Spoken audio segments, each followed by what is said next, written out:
प्यारे विद्यार्थियों, आज हम नगरीय स्थानीय शासन की इकाई के रूप में छावनी परिषद के बारे में अध्ययन करेंगे। छावनी परिषद नगरीय शासन का एक अनोखा रूप होता है और यह भारत के अलावा पाकिस्तान और बांग्लादेश इन देशों में पाया जाता है। इन देशों के अलावा विश्व के अन्य किसी देश में छावनी परिषद की स्थापना के उदाहरण नहीं मिलते।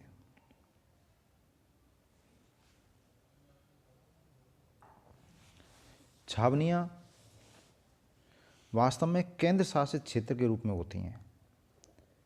ये केंद्रीय सरकार के प्रतिरक्षा मंत्रालय के प्रत्यक्ष प्रशासनिक नियंत्रण में होती हैं। जिन क्षेत्रों को छावनी घोषित किया जाता है उनके नगर प्रशासन पर सेना एवं प्रतिरक्षा मंत्रालय का नियंत्रण होता है तथा निर्वाचित व्यक्तियों की भूमिका अत्यधिक सीमित होती है। छावनी शब्द का अर्थ सैनिकों की सामरिक चालों के हेतु अस्थायी आवास होता है। यह देश के स्थायी सैनिक ठिकाने होते हैं।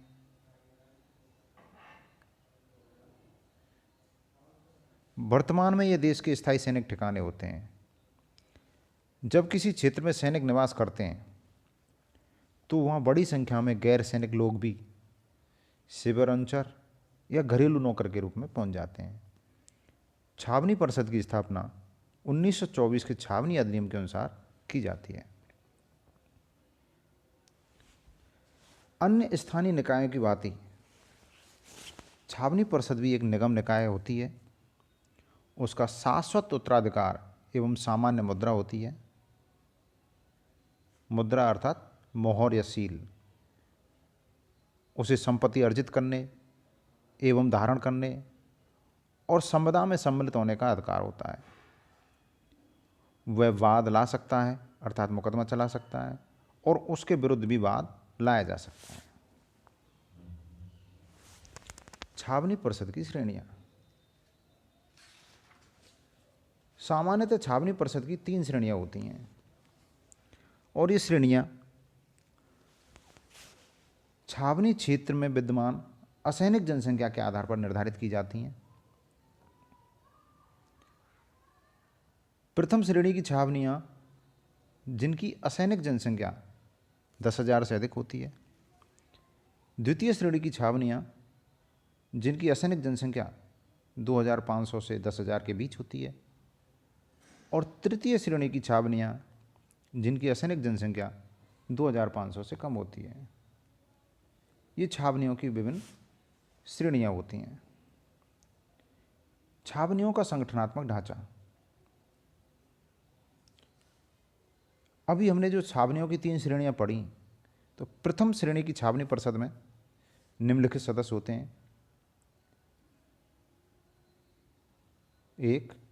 केंद्र का समादेशक अधिकारी या ऑफिसर कमांडिंग या कमांडिंग ऑफिसर इन चीफ, जो उस सैनिक स्टेशन का, मिलिट्री स्टेशन का जो हेड है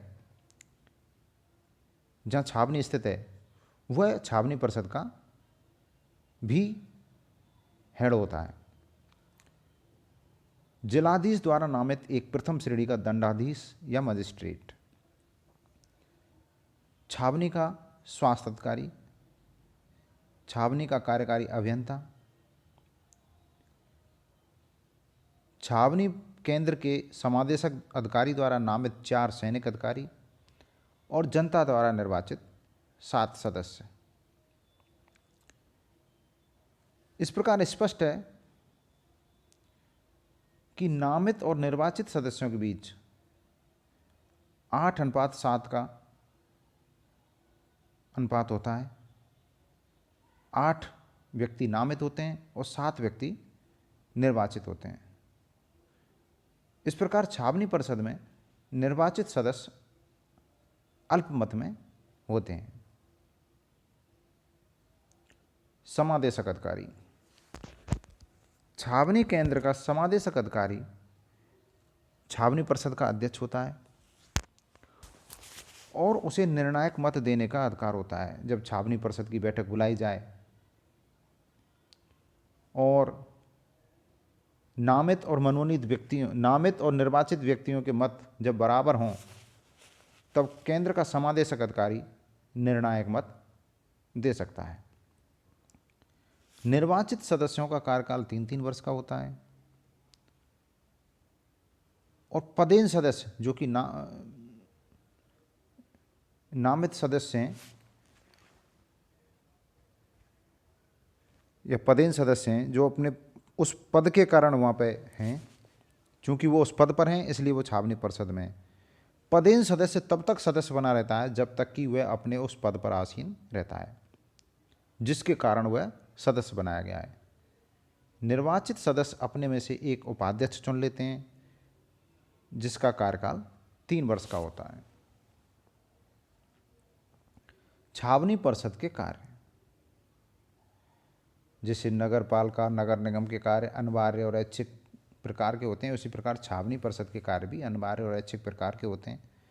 छावनी परिषद के अनिवार्य कार्य निम्न प्रकार से हैं: सार्वजनिक मार्गों तथा सार्वजनिक स्थानों पर प्रकाश की व्यवस्था करना, सार्वजनिक मार्गों सार्वजनिक स्थानों तथा नालियों की सफाई, खतरनाक व्यवसायों का नियमन करना, लोक सुरक्षा स्वास्थ्य सुविधा के आधार पर मार्गों से एवं स्थानों से अवरोधों को हटाना, खतरनाक इमारतों को हटाना, मृतक क्रियास्थलों का अनुरक्षण एवं नियमन करना, शुद्ध पेयजल की व्यवस्था करना, जन्म एवं मृत्यु का पंजीकरण, सार्वजनिक चिकित्सालय की स्थापना, प्राथमिक पाठशाला की स्थापना, अग्नि से बचाव, मार्गों पुलियों हाटों कट्टी खानों जल निकास व्यवस्था मल व्यवस्था इनका निर्माण एवं अनुरक्षण करना।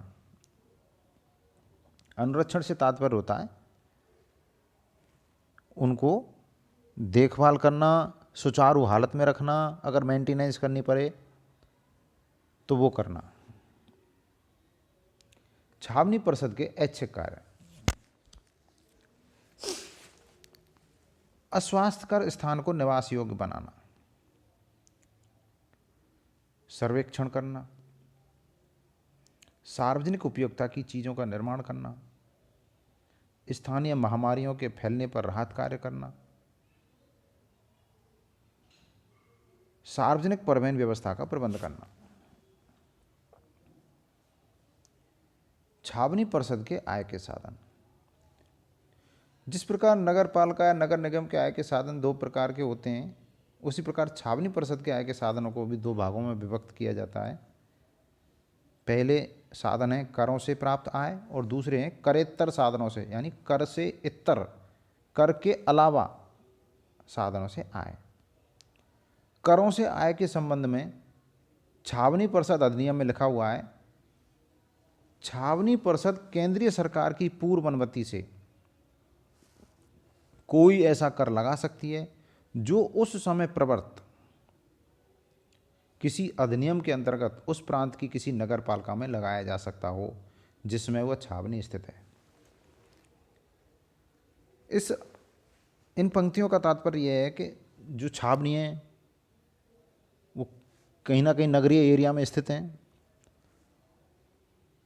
तो वहाँ छावनी भी होती है और छावनी एरिया को छोड़ के नगर पालिका नगर निगम या नगर परिषद भी होती है।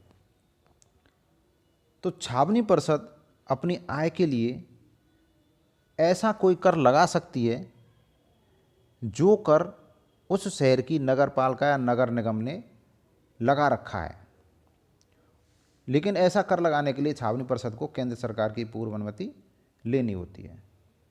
और दूसरे जो आय के साधन हैं वो करों से इतर, करों के अलावा आय के साधन हैं। छावनी परिषद विभिन्न कमेटियों के सुझाव: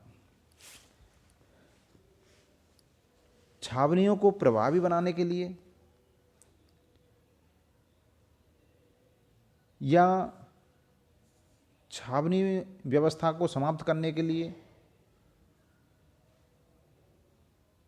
कुछ कमेटियां या सम्मेलन बुलाए गए थे या कुछ कमेटियों ने स्वतः ही सुझाव दिए थे, वो निम्न प्रकार हैं। स्थानीय स्वशासन मंत्रियों का सम्मेलन जो कि 1948 में बुलाया गया था। इस सम्मेलन में छावनी अधिनियम को संशोधित करने की अनुशंसा की गई थी। इस सम्मेलन में ऐसा माना गया कि जरूरी है कि छावनी परिषद अधिनियम को संशोधित किया जाए।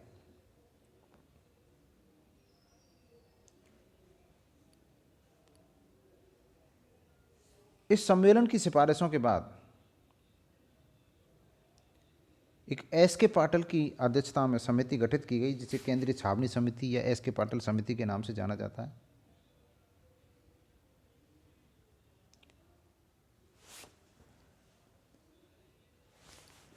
समिति ने विचार किया कि क्या परिषद में निर्वाचित सदस्यों का बहुमत बढ़ाया जाए, क्या परिषद का अध्यक्ष निर्वाचित सदस्यों द्वारा चुना जाए।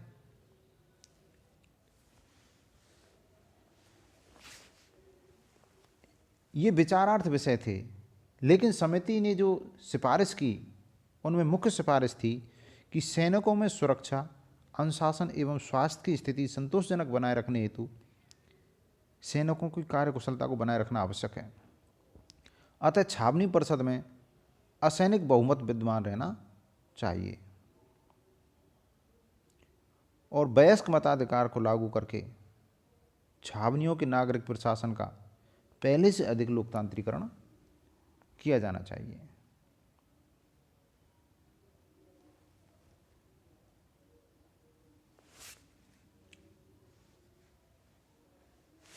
उन्नीस में छावनी अधिनियम को संशोधित भी किया गया था।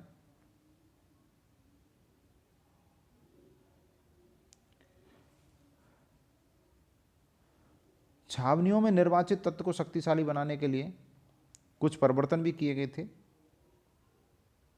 जैसे प्रथम और द्वितीय श्रेणी की छावनी परिषदों में निर्वाचित और नामित सदस्यों की संख्या बराबर कर दी गई थी और तृतीय श्रेणी की छावनी परिषदों में निर्वाचित सदस्यों के अलावा एक नामित सदस्य होगा। जिस प्रकार प्रथम श्रेणी की छावनियों में 4 नामित सदस्य होते हैं, तो उसकी संख्या घटा के तृतीय श्रेणी की छावनी में 1 कर दी गई। तीसरी समिति थी ग्रामीण शहरी संबंध समिति।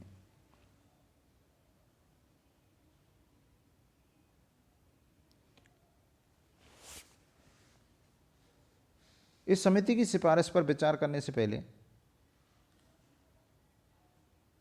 हम यह चर्चा करना चाहेंगे,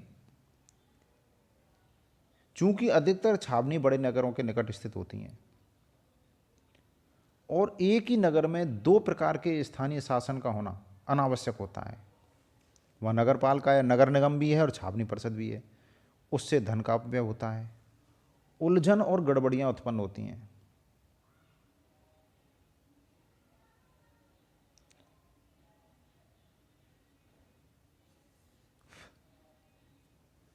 इसलिए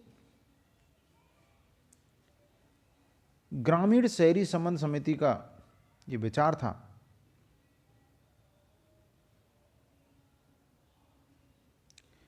कि छावनी परिषद के अस्तित्व को एकदम से नष्ट करने की या खत्म करने की आवश्यकता नहीं है, लेकिन भविष्य में यह स्वरूप धीरे धीरे विलुप्त हो जाएगा। समिति ने कहा था, ग्रामीण शहरी संबंध समिति, इस समिति ने आशा व्यक्त की कि पृथक निकायों के रूप में छावनियों का निरंतर विद्यमान रहना असंगत है और अंततोगत्वा वे पड़ोस के नगर निकायों का ही अंग बन जाएंगी। इस प्रकार आज के लेक्चर में छावनी परिषद के बारे में अध्ययन पूर्ण हुआ। धन्यवाद।